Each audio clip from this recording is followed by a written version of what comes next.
শ্ৰদ্ধাৰ ৰাইজ, আপোনালোকৰ মনত আছে অসমত আমি এপ্ৰিল মাহত প্ৰধানমন্ত্ৰী নৰেন্দ্ৰ মোদী ডাঙৰীয়াৰ উপস্থিতিত বিভিন্ন চাহ বাগিচাৰ পৰা যুৱক যুৱতীক আমন্ত্ৰণ কৰিছিলোঁ বিশ্ব দৰবাৰলৈ ঝুমুৰক লৈ যোৱাৰ বাবে। সিদিনাখনে মই তেওঁলোকক প্ৰতিশ্ৰুতি দিছিলোঁ যে ছেপ্টেম্বৰ মাহত আমি আপোনালোকক আকৌ নিমন্ত্ৰণ কৰিম, সম্বৰ্ধনা জনাম, অভিনন্দন জনাম, 25,000 টকাৰ মাননি এটাও আগবঢ়াম। ছেপ্টেম্বৰত মই নোৱাৰিলোঁ। অক্টোবৰ হৈছে প্ৰতিশ্ৰুতি ৰখাৰ মাহ। 16 তাৰিখসকলক মই আকৌ এবাৰ গুৱাহাটীলৈ মাতিছোঁ যাতে তেখেতসকলে কৰা সুন্দৰ প্ৰদৰ্শনৰ বাবে আমি কৃতজ্ঞ অসমীয়া জাতিয়ে তেওঁলোকক সম্বৰ্ধনা জনাব পাৰোঁ, মৰম যাচিব পাৰোঁ আৰু তেওঁলোকক আমি যি প্ৰতিশ্ৰুতি দিছিলোঁ সেই প্ৰতিশ্ৰুতিও পালন কৰিব পাৰোঁ। মই ঝুমুৰ বিনন্দনীত অংশগ্ৰহণ কৰা আমাৰ যুৱক যুৱতী, চাহ বাগিচাৰ যুৱক যুৱতী সকলোকে 16 তাৰিখে গুৱাহাটীৰ খানাপাৰা খেলপথাৰত লগ পাম। আপোনালোকক মই মোৰ ফালৰ পৰা নিমন্ত্ৰণী শৰাই আগবঢ়ালোঁ। আজি আৰু এটা কথা মই আপোনালোকক ক'ব খুজিছোঁ, বিশেষকৈ আমাৰ মহাবিদ্যালয়ত পঢ়া ছাত্ৰীসকলৰ বাবে। আপোনালোকে নিযুত মইনাৰ প্ৰপত্ৰ পূৰণ কৰিছিল। আমি দীপাৱলীৰ ঠিক পিছতে নিযুত মইনাৰ ছাত্ৰীসকলকো আমি একেলগে অভিনন্দন জনাম আৰু অক্টোবৰ মাহৰ পুঁজিও আপোনালোকৰ হাতত তুলি দিম।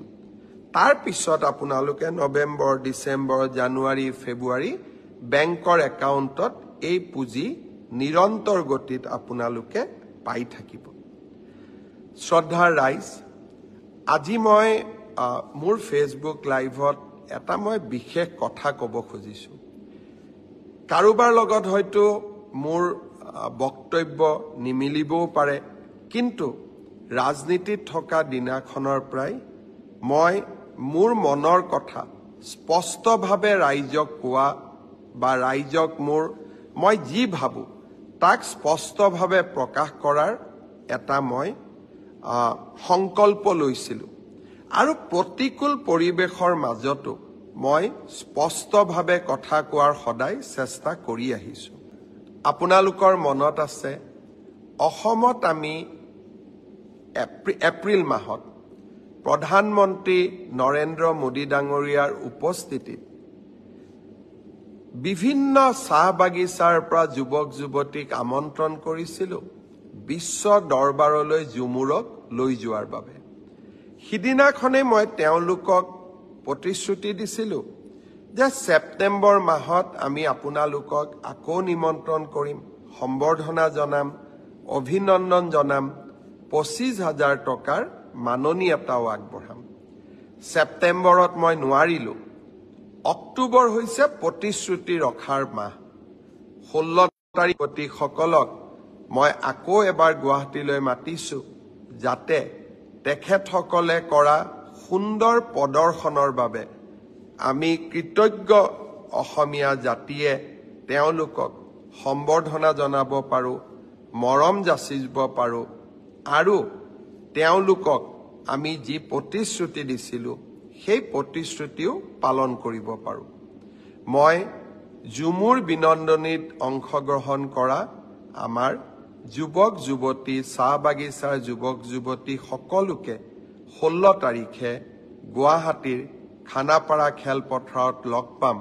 আপোনালোকক মই মোৰ ফালৰ পৰা নিমন্ত্ৰণী শৰাই আগবঢ়ালোঁ। আজি আৰু এটা কথা মই আপোনালোকক ক'ব খুজিছোঁ, বিশেষকৈ আমাৰ মহাবিদ্যালয়ত পঢ়া ছাত্ৰীসকলৰ বাবে। আপোনালোকে নিযুত মইনাৰ প্ৰপত্ৰ পূৰণ কৰিছিল।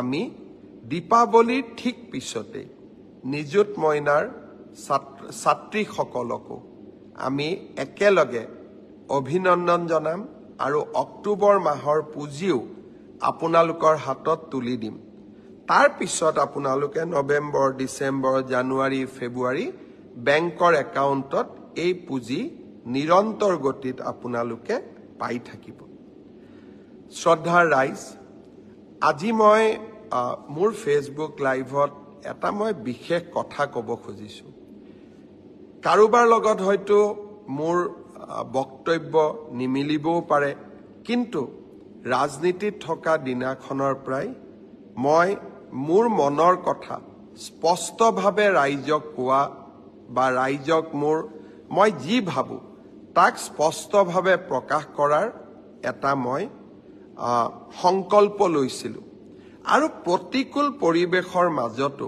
মই স্পষ্টভাৱে কথা কোৱাৰ সদায় চেষ্টা কৰি আহিছো